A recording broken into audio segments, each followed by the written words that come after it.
So I've bought these all-weather coats for the dogs because it is absolutely oofing it down and windy and everything out there today.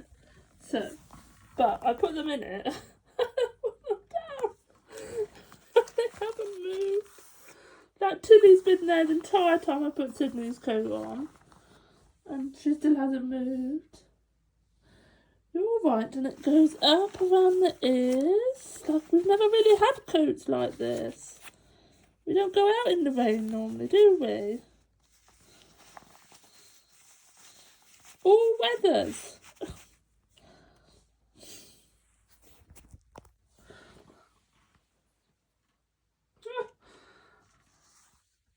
They have yet to move. Are we gonna go? Do that. Shall we see if we can get Rosie in it?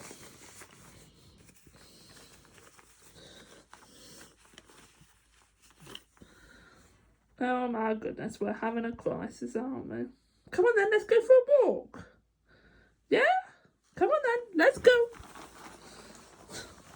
Come on then. Oi, Tilly. Well done. Well, your legs are still in it. That's an achievement.